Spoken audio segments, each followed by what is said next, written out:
Attention, severe weather ahead. Please stay tuned for our special announcement. Hello, I'm Zachary.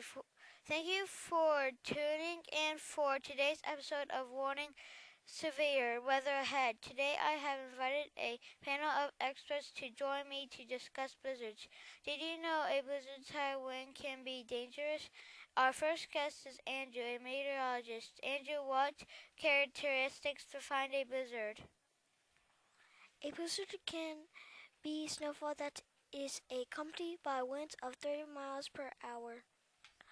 The temperature can be very cold. What season does a blizzard usually appear in? A blizzard can come in the wintertime. Where in the United States does your storm occur most often? The most blizzards occur in the western part of the United States. This place is called blizzard country. Our next guest is Gabriella, who is an environmental scientist. Gabriella, what is the effect of this type of storm on people and their activities? Blizzards can kill hundreds of people each year and cause millions of dollars of damage. Power lines can snap. The heavy weight of the snow can cause buildings to cave.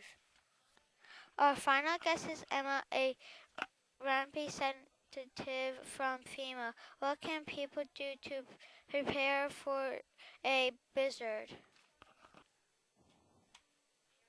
To prepare for a blizzard, people should get a lot of water from the store, turn on your television and radio so you can know if a blizzard is coming.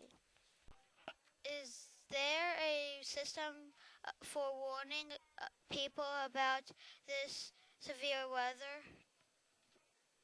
If you listen to your radio or TV, you can know when a storm will take place. You should follow the Weather Service storm warnings. Thank you to our panel for being here today. We are all better informed and prepared to face a blizzard. Now, tune in again tomorrow for the next episode of Warning Severe Weather Ahead.